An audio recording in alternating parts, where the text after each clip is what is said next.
All right, Shalom. First, let's start by saying all praise to Yahweh, by Shem Al Shai, by Shmuel Kakadash. Double honors to the elders and the apostles that rule well, and salutations to the brothers that's doing the truth and sincerity. It says U.S. sending about 100 troops, anti-missile systems to Israel. So I'm going to go ahead and press play and add some precepts. We are following breaking news out of the Middle East. At least 4 Israeli soldiers have been killed, dozens more injured after Hezbollah drones hit an Israeli army base near Haifa.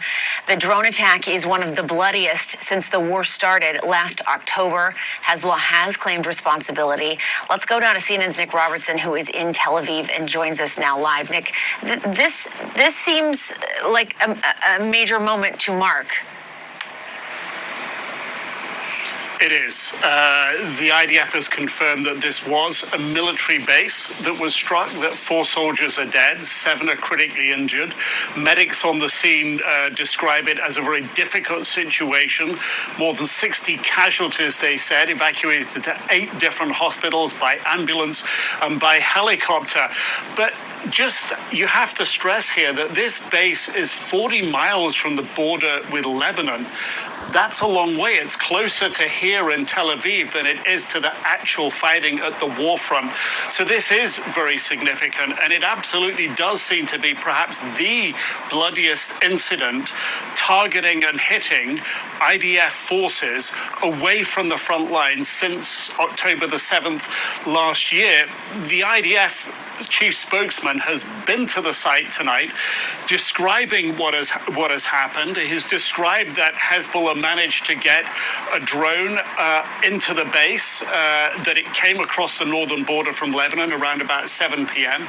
He said the situation is now under IDF control, but what he describes is a scenario that requires investigation and reveals that they've come up short on defenses, and he says the defenses need improving too.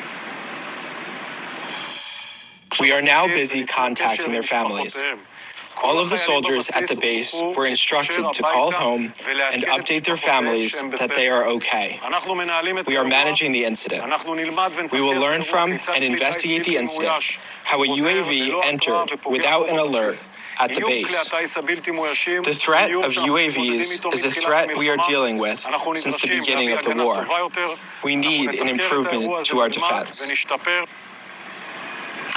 So Hezbollah over recent days has been threatening to target bases and collections of Israeli troops away from the border. This is something that it's been threatening to do. Now, after this strike tonight, they claimed that this was the act of a suicide drone, and Hezbollah describes a scenario where they appear to have tried to cheat it or fooled the air defense systems here in Israel. They fired, they say, lots of rockets, dozens of rockets into northern Israel, and then after that, with the intention, they say, of confusing the air defense systems, and then send a squad of suicide drones to target the base. Now, that may be an overstatement of what they did, but it clearly shows that Hezbollah has been trying to find, over recent weeks, a way to get around the air defense systems here, which until now have been pretty effective. On Friday, Hezbollah drone managed to get within a few miles of Tel Aviv and hit a nursing home not far away, and that was after intercept efforts. So Hezbollah seems to be refining their tactics here, and as you heard from the IDF spokesman there, they absolutely need to improve. This is a very, very deadly and bloody day for the IDF today. Yeah, it certainly is. I also want to ask you about this other major development. The U.S. now saying it's going to send an advanced anti-missile system to Israel along with about 100 U.S. troops to operate it. How significant is that? It's very significant. This system, the THAAD, the Terminal High Altitude Area Defense missile system, is designed to intercept ballistic missiles. And it's ballistic missiles that Iran fired at Israel 2 weeks ago, more than 180 of them. Some of them got through to bases and other sites in Israel, military bases. So with this THAAD system, it should give Israel more protection if Iran strikes them again with ballistic missiles. The Houthis in Yemen, the Hezbollah to the north in Lebanon have also been firing ballistic missiles here. But this is a comprehensive system, and 100 troops is about what is normally sent with one of these weapon systems. And it's a comprehensive system that should sort of provide more or less blanket coverage across the whole country and will supplement what Israel's doing already. But I think what it tells us is that the United States and Israel recognize that this perhaps tit-for-tat exchange of missiles with Iran could escalate from here, and Israel needs more protection to withstand it if that's the case. Certainly. All right, Nick Robertson, with really important reporting for us tonight from Tel Aviv. Thank you so much for that. Right, and the U.S. protecting them is what's going to lead, to America being destroyed and never being built back up, as well as Israel being destroyed, but eventually being built back up. But as you can see, the U.S. sent them 100 troops with their anti-missile system, which is hold on, let me get it. Just Joel 3 and 1. The Lord gathering them together for the battle. I'm just going to start with this precept, Joel chapter 3, verse 1. It says, "For behold, in those days, and in that time when I shall bring again the captivity of Judah and Jerusalem." What you see going on now, the Lord is waking up his elect, his chosen, via his word. "I will also gather all nations and will bring them down into the valley of Jehoshaphat, and will plead with them there for my people and for my heritage Israel."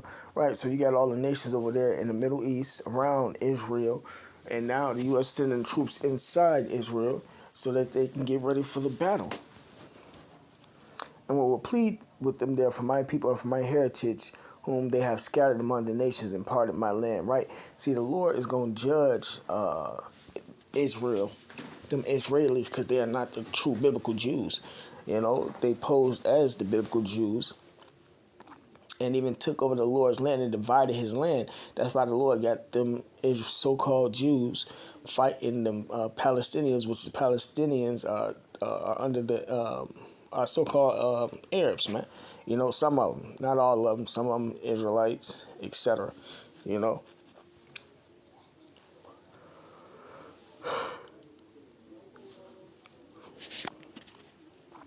That's all. This is a sign of the Lord getting them ready for the battle.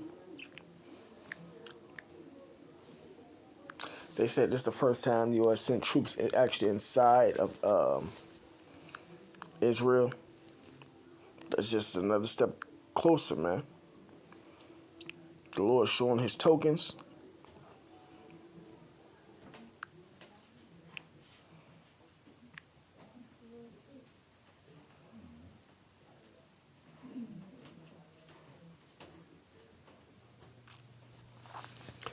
Revelation chapter 16, verse 16, he gathered them together into a place called in the Hebrew tongue Armageddon.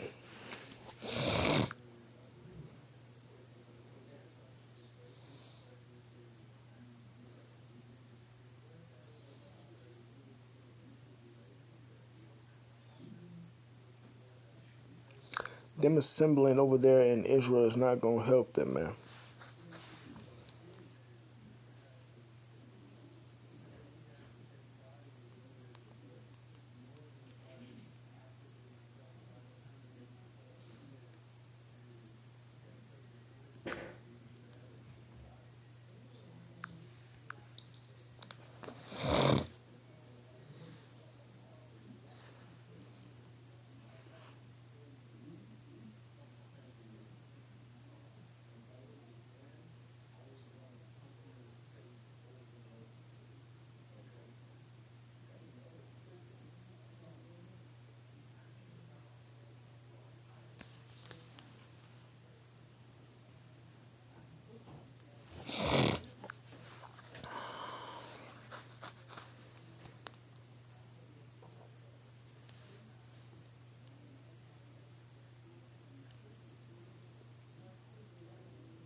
This is 2 Ezra chapter 9, verse 1. It says, He answered me then and said, Measure thou the time diligently in itself.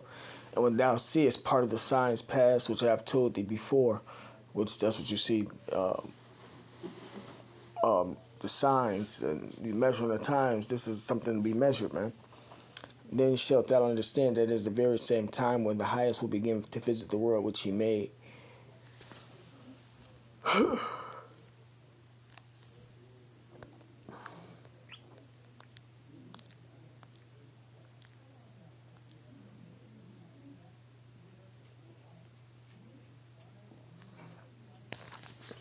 You know what? I'm going to go ahead and end it right there. With that being said, call Lord Yahweh Shema Shai, Bashma Kakadash, double honors to the elders and apostles that rule well, and salutations to the brothers that's doing it in truth and sincerity. Shalom.